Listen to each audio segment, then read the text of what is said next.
Do new moms ever sleep again?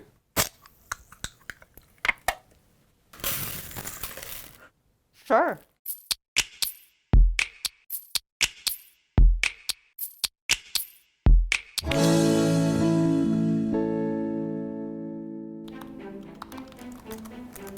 When does a baby start sleeping through the night?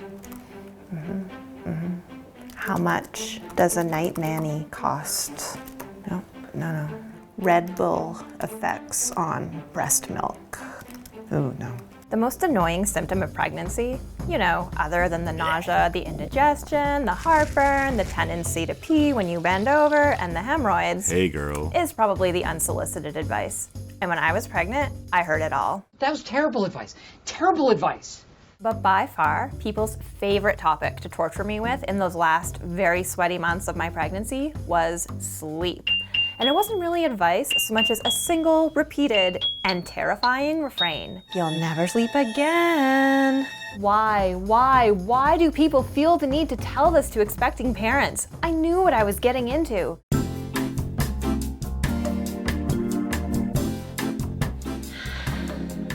I didn't expect to spend my future weekends lounging in bed with a latte and a newspaper. So don't tell me that I'll never sleep again just because you missed your lazy weekends. Then my son was born, and I never slept again.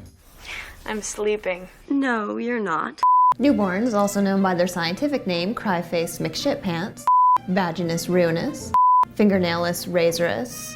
Newborns tend to wake up every 3 to 4 hours. The Canadian Pediatric Society notes that it's normal and healthy for a newborn to wake up during the night to eat. And they add that as the baby gets older, they will start sleeping longer stretches. But longer is relative. Recent British studies have found that new parents can lose anywhere from 44 to 50 full nights of sleep in the first year of their child's life. Sleep deprivation affects everything from your health to your relationships to your mood. It started out of fear. My son was so small and so delicate, and I was so terrified that I did the totally natural thing and stayed up, watching him breathe and holding him all night. Then it became a matter of logistics. Now my son only wanted to sleep when he was held, preferably by me and preferably with my boob in his mouth. A combination of swaddling and feeding him until he passed out would sometimes get us 1 or 2 hours of sleep here and there. At one point, I was so tired, I tried to breastfeed the cat. But that was nothing, because at 4 months, he grew out of his swaddle and hit a sleep regression all at once. That is when the shit show truly began. Please, I'm so tired. Shh, shh, shh. When do you sleep? Shh, shh, shh. What do you need? We tried everything. Every sleep sack, every sleep suit, every sleep aid. Some nights, we wouldn't even attempt the crib, and we'd just stay up, taking turns holding him and questioning our life choices. And then, when the sun came up, I still had to keep that baby alive. I started fantasizing about sleeping in ditches. I started wishing that someone would hospitalize me for exhaustion. When those thoughts became worryingly persistent, a public health nurse strongly recommended that I sleep train. My son was almost 7 months old, and he had never slept more than a few hours at night, and neither had I. So I went for it, hard.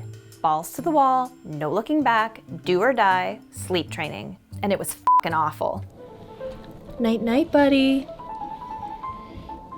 You gotta leave him. You can't. No. It's If too he awful. doesn't go, It's awful. if you go in, it's not gonna work.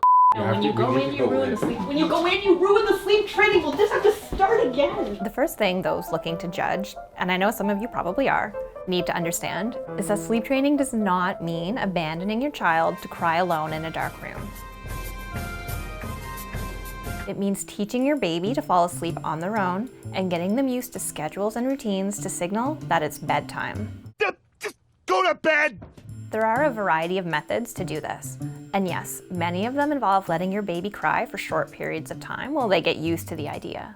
And yes, it feels terrible, like you are ignoring every maternal instinct and abandoning your helpless baby for the completely selfish reason that if you don't get some sleep soon, you might actually die. The type of sleep training that we tried usually takes about 10 nights. I cried as much as my son did that first night. But on the third night, it started working. he slept until morning.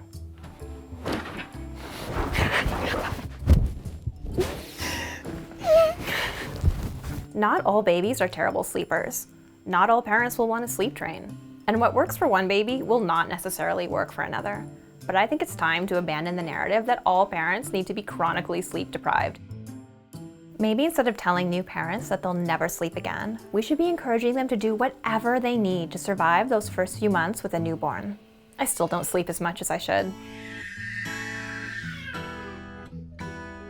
There are always meals to prepare for tomorrow's dinner, work that I didn't get to finish in the rush to pick my son up from daycare, and Netflix to binge while I'm lying on the couch in the fetal position, binge eating cheese.